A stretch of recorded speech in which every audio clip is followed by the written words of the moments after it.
funny. Hello, and Hi, welcome to. Hello, boy. Boy. That's just Kratos. I couldn't get there. I was getting Kranos. That's not right. That's like a discount. Boy. Anyway, my baby boy is Jarviskjir Horn of Plenty, which we're here to do today. Eventually, between memes and silliness and snacks. Welcome to the meme stream. No. Yeah, but check this out on my little. Oh man, Dean put his hat on earlier, and it actually displaced his camera. How did that happen? No, as in on my end. On my end.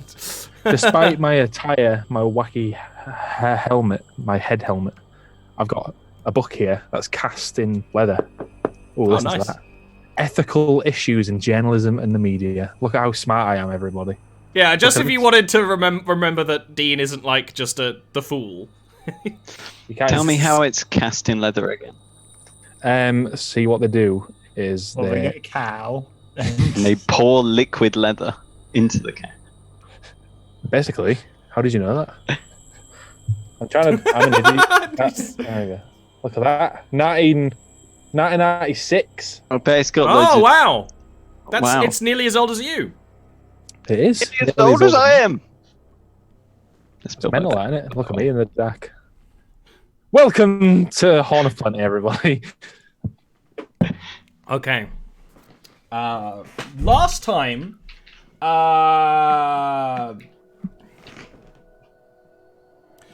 Gale came to stay with the village, so now Gale's hanging out because Gnome Town sucks, and he wants to hang out here and research the ruins under the mountain, which is great. You also had a wheelchair made for Richter's mother, Sophie, whomst was then kidnapped. Whilst lots of things were going missing from the village, it turns out that there was some sort of small blue ice fae that you have chased through the snows and into the Feywild itself. But this realm is not quite what it seems! You were attacked by some of the plant life, and also have to deal with the incredible bone-chilling cold while following the tracks. Luckily, the tracks are very easy to follow, so we can swoosh back in to you following those tracks. You're going through the bone-chilling cold here in the Feywild. Like I said, everything here is just a little bit uncanny. Not that any of you would really be focusing on it, considering all your energy, even your mental energy, is going into keeping your body warm right now and clutching your clothes around you, because you're usually pretty ready for the cold, but this is just a whole nother ordeal. You don't notice the spiraling, almost turquoise color in the sky, which occasionally glimpses through deep and heavy clouds that spill forth a constant snowfall. Some of the snowflakes that fall from the clouds as well are massive. They're like huge, and they like lodge in the ground as they fall slowly. Like, yeah. I just had the image of like Amaryllis like leaning forward slightly to like pick something up or look at something, and then like the snowflake just especially like it's falling really slowly as well, and that's it. It's just planes off part of Amaryllis. Sure. And then we could use it to snowboard or sled. Yeah, okay. Do not use your party members as sleds, please. Just your skin, like we peel off your bark, and then. Wouldn't it be more efficient to make snowshoes? This is the hunter, the survivalist of the party talking. Sledge go faster. Oh, okay. Well, that is you actually were going downhill this time as well, so a snowboard wouldn't have, or a sled wouldn't have been a bad idea. That was such a Shoes can kind of be sleds. that was such a Jeremy had, like, Clarkson comment. Yeah, yeah. Lean back on them. You follow a... It's almost like a mirror image of the river in your world. Interestingly, this river doesn't show the same signs of corruption, but it is completely frozen solid. That's not entirely true. Frozen rivers often do move, and I'm not talking like glaciers. There's often kind of areas where the ice kind of crunches into each other and moves, or like almost rotates and stuff like that. And that often happens. But you follow the tracks down the river towards an echo where your village should be. As I described before, there only really seems to be one major structure, although when you look at it from atop a hill, you can kind of see almost imprinted in the snow is the ring around the village that you're kind of building on the other side, out of the living wall. You know, when you kind of go to cross it, you kind of trip slightly over roots that are growing out of the ground on this side of reality. The only structure in the village right by the river is this kind of domed hut with like a little roof area, which is actually quite a common hut-like shape. It'd be a bit more common for things like Minotaur than how you would often build, but you know, maybe it would probably look quite similar to like a smoker or a smokehouse or something like that. But it's quite large. As you approach, walking by the river, for the first time you actually see another person. They are sitting on a rock over the river with a fishing line that goes off into the kind of crunchy, flowing ice, which is still moving very slowly. They look elven, and probably the only person who's really seen an elf would have been Belle on some of her other journeys to like Balcutta and stuff in the past.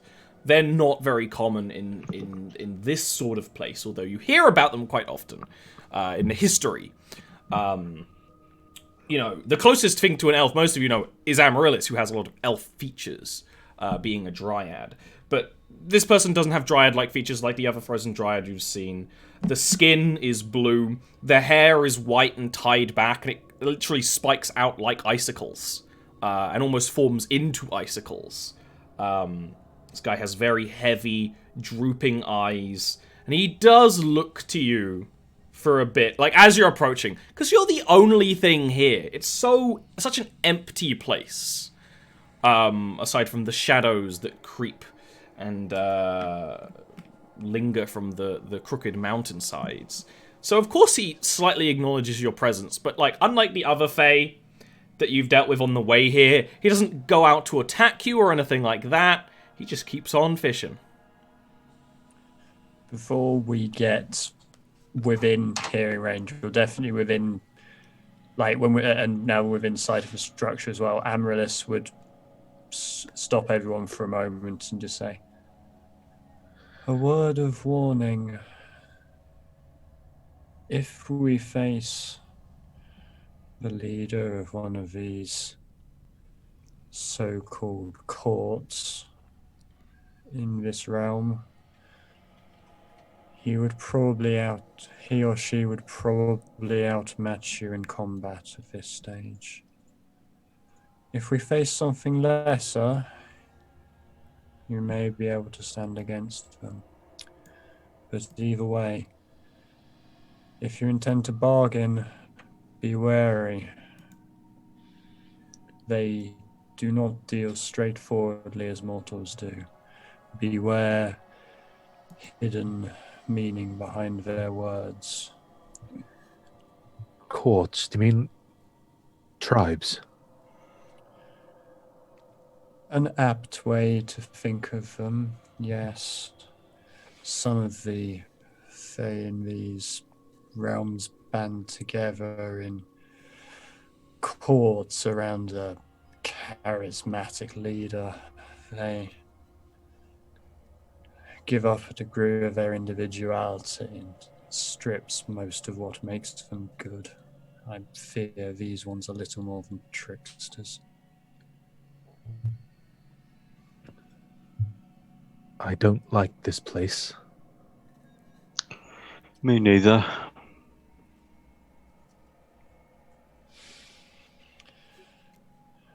Neither do I. But do not let your dislike turn into rash decisions. They will exact a worse price than that Viper of Clearkeep could ever hope to do. If you so let them. Are there any rational people in here? In this place? You will find individuals, yes. You may find small bands.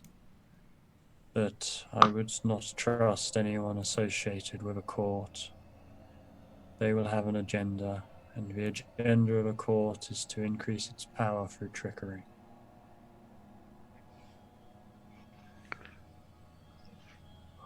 So perhaps we shouldn't speak to anyone. Well, I'm not sure that leaves us with any good alternatives either. Searching.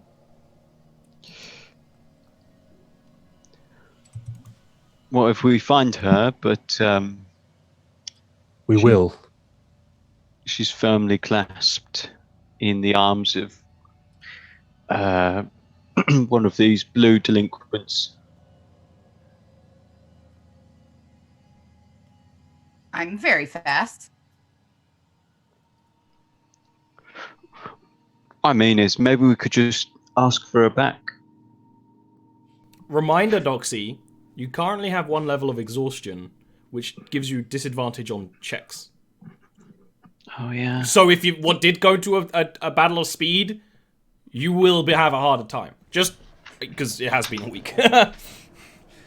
Do you really think that someone who has kidnapped somebody is going to just give them back? Well, while it might defy traditional logic, he points to one of the snowflakes. So does this place. Amaris actually nods slightly and says, I would not expect it to succeed, but if it comes to a conversation, it may be worth asking. Some of these tricksters would likely put the joy in the theft and the return, and would not mind releasing them once they have had their fun. I hope it goes without saying that if we can't end this non-violently, that We're not kill leaving them all. without your mum. We're all prepared to fight for Sophie.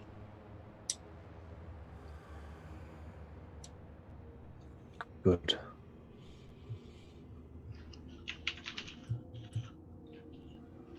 All right, team. What are you gonna do? I say we talk to him. Ah, the He's just negotiator. He's just having a fish, you know? He looks harmless. He's just having a fish. I mean, what's he gonna do? Like whip it round and like fish Smack it you straight over in, fish. straight in Dean's mouth. And he's like, oh! You reeked his mouth. He might No, not didn't. even actually be fishing. Like, we don't know. Like, Just he might might- just have a pet that he's holding on that rod that he can pull up to eat us. We don't know. This dude might not be of any importance for all we know. What I if disagree the with river, that. This is the Fate Wild. What if the Sure. river's fishing him? Now thought you're about this? thinking with Faye. You've got it now. Got it. The Fae is Mother Russia. I mean, we are in the frozen waste surrounded by snow. Yeah. I'm afraid hot melted cheese just exploded all over me. I will be one moment. That sounds Excuse like me. a fucking quality problem to have right now. Amaryllis, I would propose that with you having the most experience with this place, that perhaps you should at least initiate conversation with those we find. Amaryllis actually gives you a look that for Amaryllis is pretty close to like, you serious? Like, it's very obvious how much he hates most of the individuals here. But after a long moment, she says, if that is what you wish, then so be it. I shall do so. And she is just going to walk over up to the fishing guy. As you walk over, a pair of jackalopes, which are horned rabbits, puff out of the snow. Just little ones. And sprance around and then just jump into the frozen river. They don't come back up. You go over to this guy, and he's still fishing. And sometimes adjusts the line. You know, it's a very simple fishing rod, but none of you would have anything any more complicated. And he does kind of like look over to you, slowly, with those very tired eyes.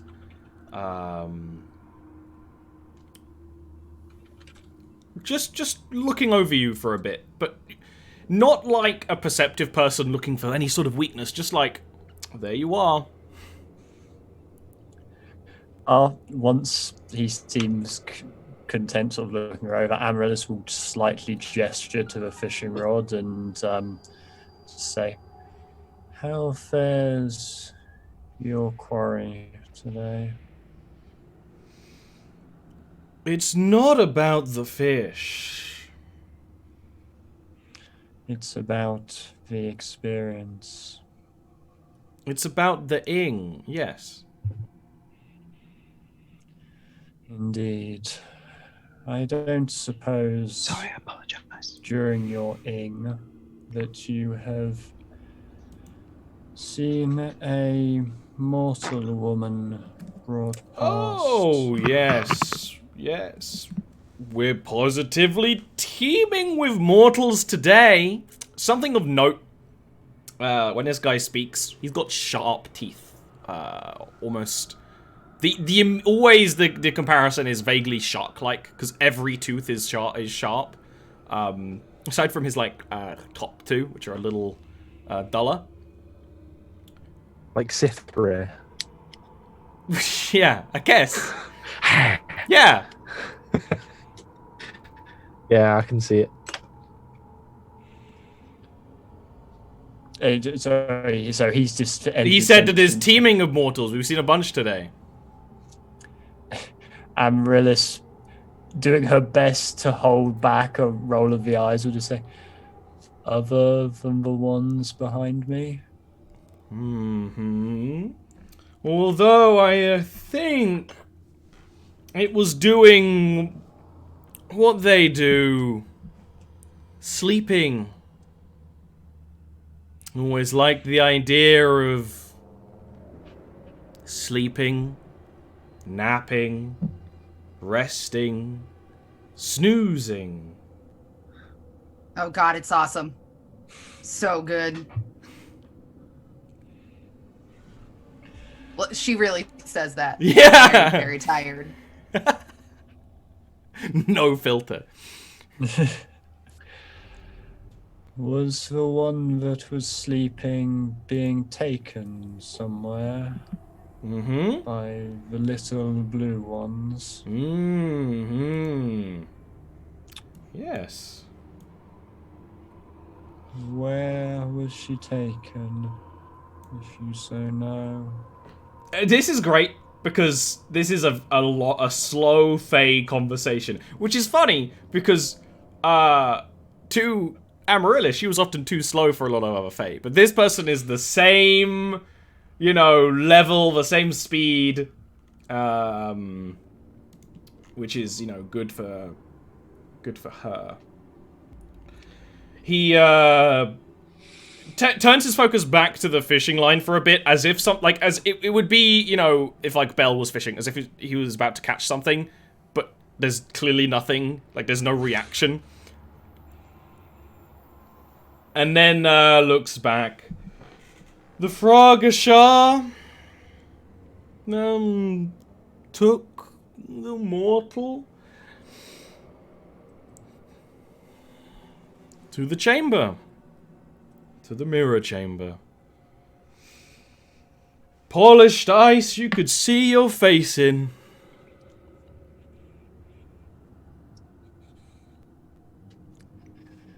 And where is this mirror chamber? Oh, it's only a boulder's throw away. Of course, you probably wouldn't be let in. Of course, but at that point, that is our concern. And you will be peacefully fishing. No fish. Just ing. Of course, just Ing. Is it this point you turn back to the party? Did he make any sort of motion or? He did motion behind indication of him, which direction? is towards the hut. Yeah, I thought as much. Before I turn around, I'm just going to give him a long look. Like, I just want to know, is he what he seems? Or is You can give me an insight, I suppose, yeah. I suspect this is going to be one of those that I either roll badly or even if I don't. Oh, okay. You find yourself pleasantly surprised. Maybe he's clearly of this court. He has the same features as the Dryad and the little dudes you fought before. But either this court is a much slower paced court, or he's a bit of an outlier. Having the physical traits, maybe was born to the court instead of forming to it. But this person just seems to be doing their own thing. I mean, maybe that would explain why he's the only person that you can see. Everyone else is most likely hidden away or doing something else more important. But this just seems like a calm Arvarai doing their own thing. He is most definitely an Arvarai, which are the Fey equivalent of elves. Yeah. But just of the court, probably more loyal to the court than not. But you would know that someone like this, it's very likely when he eventually does end up talking to someone important, he will probably tell them that he's seen you. But also is just as equally not to bring it up because it's not important, you know. So you wouldn't say trustworthy, but at least not despicable. Yeah, by the low standards Amaris holds for Faye, he's positively delightful. She would turn round and motion to the mirror chamber. It seems that Sophie was taken there. I believe that this one can be believed, if not trusted. What was she taken there for? Why have they come into the village and taken her? Doesn't seem like we're likely to get an answer to that question. At least not a straightforward one. So we should really just focus on finding her for now. Well, this fellow's just told us exactly where Sophie is. Statistically speaking, no, I don't know about statistics. I would be more inclined to follow Bell's advice here. It is. He might tell us. He is more likely not to know. And that information we can find inside as well. Yes. Also, we could walk into an ambush, a trap, or whatever else they're doing in there. It seems a small price to ask a fellow. I just don't understand why we're not moving now that we know where she is. Because we don't do her any good if we go in there and get killed. Amaryllis will turn back to the guy and just ask, what normally happens to mortals taken to the mirror chamber? Can't say I've ever seen a mortal sent there before. But I don't really pay much attention. What's a mortal got that's interesting? Amaryllis turns back round to the group, and there's no, like, it's not a told you so sort of. She doesn't do anything like that, but she does just start slowly moving towards the mirror chamber, as it's apparently called. Yeah. But when the camera pans over to Belle's face, she does have a look of "I told you so." As you head more towards the hut, leaving the fishing man behind, you're moving into the wind. The hut itself looks as if it was made with a very sort of dark stone that the ice is clinging to, but in some places you can see it through, and it's quite beautiful and almost imposing. Floor size, it's probably no bigger than like Leia's hut, but of course it has that kind of like second story to it. And as you start getting closer to it, it's kind of it's on a bit of a hill. And you realize the wind blowing at you, which is getting harder and harder to push against, is coming from the hut outwards. And the second you start trying to go up that hill, which is only really a slight incline, although the snow makes it much more difficult, the wind is too harsh to simply push through without extra effort or some sort of trick.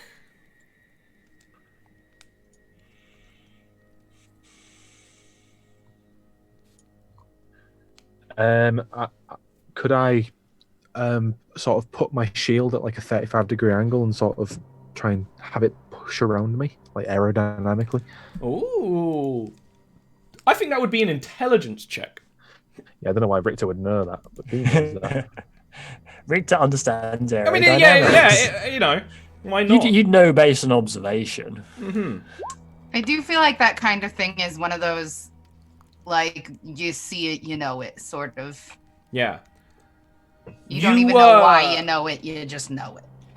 You do this to kind of like push the wind away from you, and it's hard because it doesn't seem like it's just like one channel of wind coming from this building. There's clearly some magic involved. But this means that you could push through. Other people, you could bring one person like behind you. They would have to make a check because you would be kind of breaking the wind. But that would still leave two people. I'm going to take root.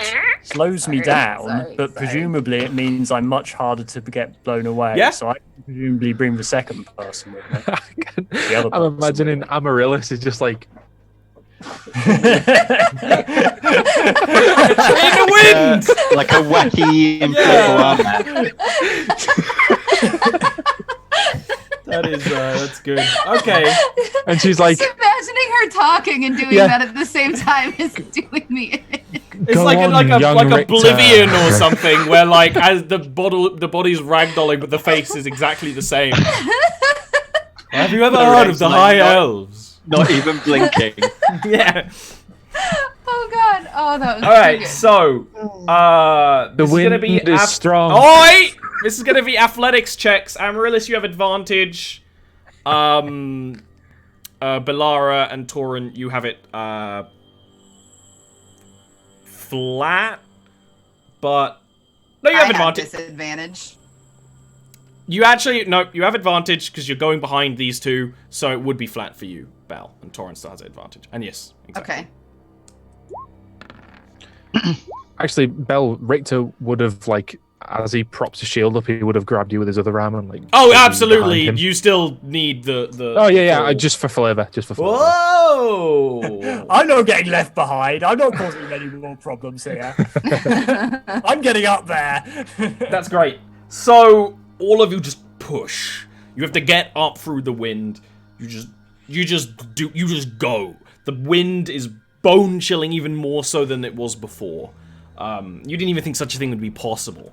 It's exhausting. Every step feels like, you might not be able to bring enough air in to even go again. But eventually, the four of you, all at once, like essentially moving as a unit, make it to the doorway of this hut. You just push through where the wind stops, and it's incredibly chill and incredibly calm, windless in the doorway. There is a film of kind of like beads of ice that coat the doorway, but it's just like one of those things you can through, which I assume you do so. I just realised we haven't rested at all, have we? From that jellyfish and whatnot. We're fucked. Mm-hmm. Yep. Okay, that's good to know. I don't mean to break it to you, but you're fucked. Aye. You're actually not that bad. Torrin, you...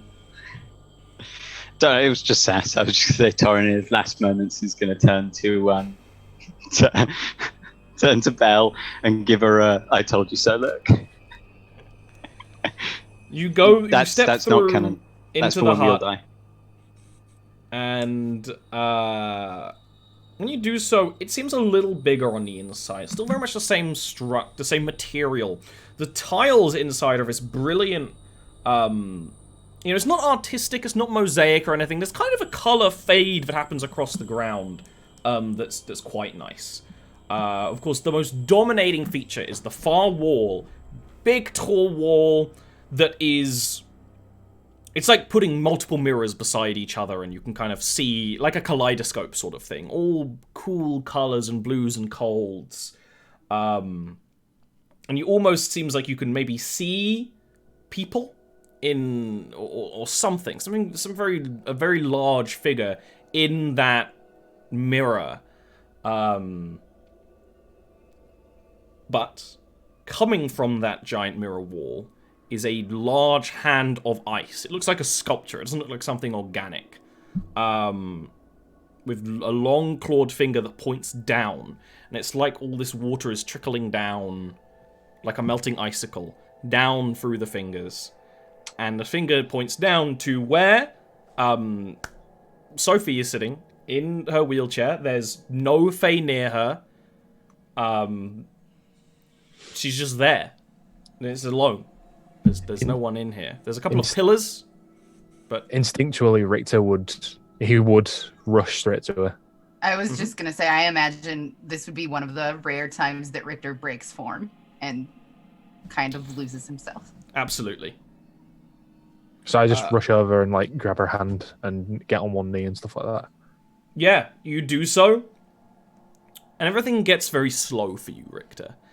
This isn't any kind of time shenanigan or anything. This is just noticing what's happening as you see that the water droplets on the end of the finger just makes one large drop of water that drops and drips and lands on your mother's forehead. And you feel this very uncomfortable, almost dreadful feeling seeing this. It's almost like seeing her take another arrow. Like the arrow that put her into this coma, essentially. As this happens, very quickly, like a piece of paper absorbing water, her skin turns from a pale white to a equally pale icy blue. Kind of creeps over her. And then immediately after, her eyes open. She looks down at you. The eyes are the same. I would imagine that your mother would have very dark eyes. Yeah. And it's clearly her. The eyes open very, very tiredly. She kind of like pushes up and gets almost all the way to standing before collapsing back down, and the eyes shut and is completely still again. Her hand in yours grows cold, but you can still feel a pulse.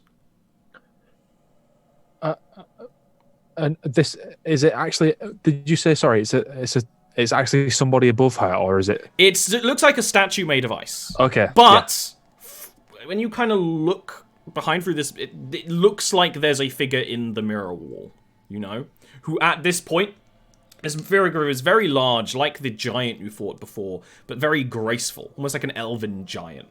You see glimpses of a very dark blue skin and very bright, this kind of curly mane of hair and shards of ice coming out of it like icicles. In these big, dramatic ringlet curls.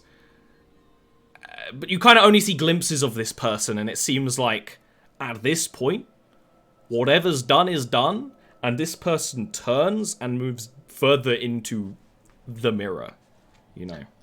I would rush to the wall and, like, start banging on it and be like, fix this.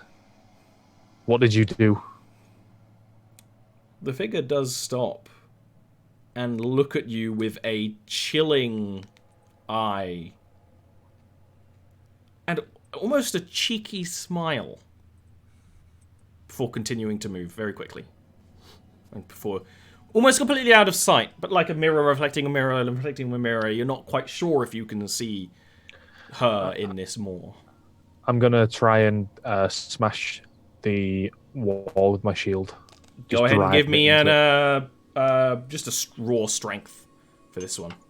Okay.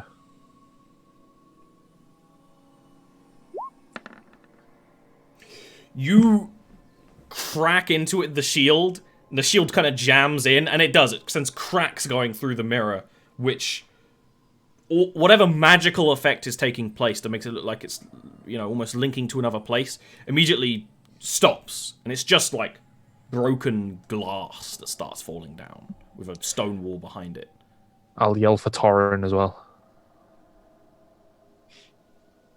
Torrin trying to cram a ration pack in this moment. Torrin Falling out of time. packs away his lunch. Sorry about your mum.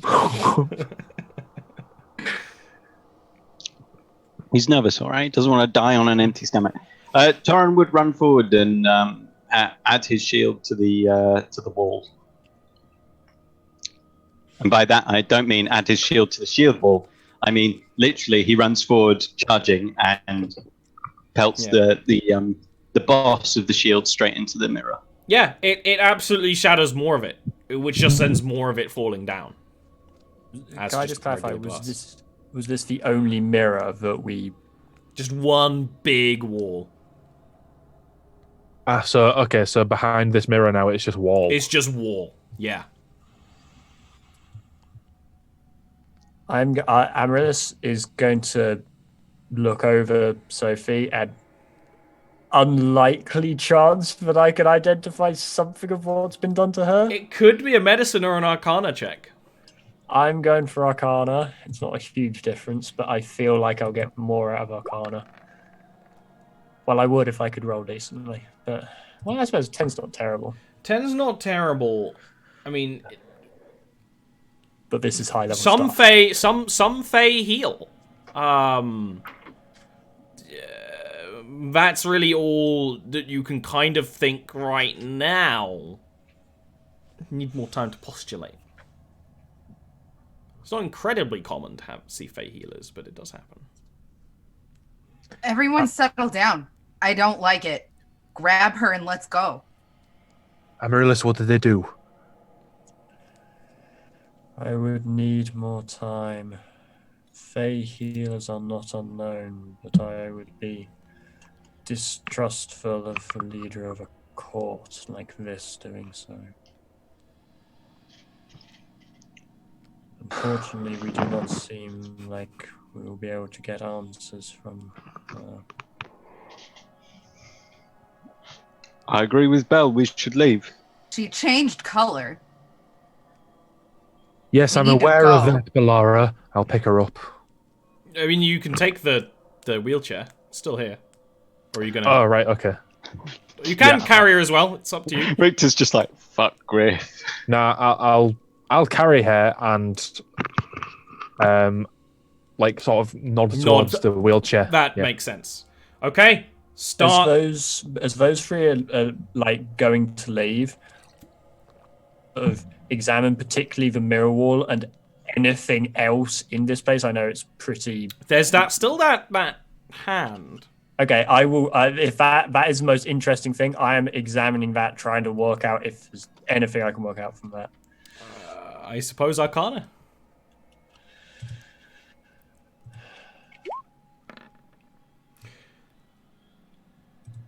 It seems quite clear to you that this Archfey was never here, and you are dealing with an Archfey. Yeah. But when it comes to magic of all kinds, it's very possible to have a conduit that communicates with another conduit. This Archfey casts some kind of spell, although spell might be too simple of a term for what actually happened here.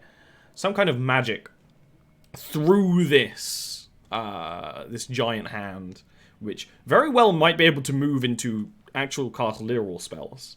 That wouldn't be surprising, especially considering it was the only part that returned. But it's most likely inert if the mirror wall is broken. That was probably pretty important to the connection.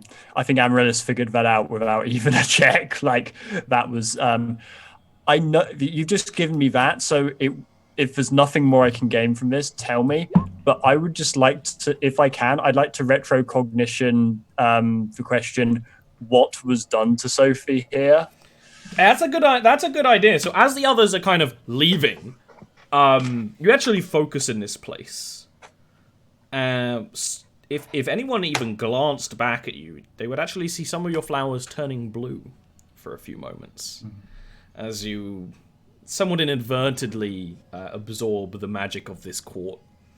You actually see, the retrocognition is almost like playing a VHS back. It's kind of grainy. Some features kind of do get blurred together. But you see one of the small, almost goblin-like fae bringing Sophie into this room in the wheelchair. There was another fae here who looked most likely like another Arvarai, but looked important. You can always tell when someone's important in a court. Most likely the court's herald, maybe their champion. A court usually has a herald and a champion as like the two most high-ranked people. They do different things. And they do look back into the mirror where you see this figure, and you can actually see it much clearer now. Clearly an Archfey. Archfey are almost always huge. It's actually something due to the power they have. They literally grow with it. Whom, almost surprising to you, you can't exactly hear the words, but she seems very supportive, very thankful, very, you know, she kind of like actually crouches down and seems to express some words to the fae, like a fae of that caliber, the small little blue ones, are meaningless labor to most archfae, but there's a genuine, well, you're not sure if it's a genuine, but there is a care given back. And those fae kind of blink away, as fae often do, stepping and disappearing. And that's just when the rest of, most likely you came in not soon after that. Okay. So will they... So she was genuinely supportive. Was it specifically of the little blue ones, or was it... It was both. Yeah, because whether or not she seemed happy to, like, for Sophie to be there in There some was a sense. smile. Okay.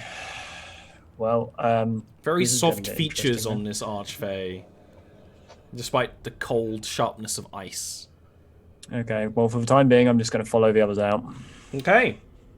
Can you please give me Constitution saves? Saves. Pooh. You don't have disadvantage on saves. You're Oh, good okay. to reroll that. Do you want me to reroll? Yeah. Or okay. And You I'm pretty definitely sure wanna you don't. reroll But that. you'd want to reroll it.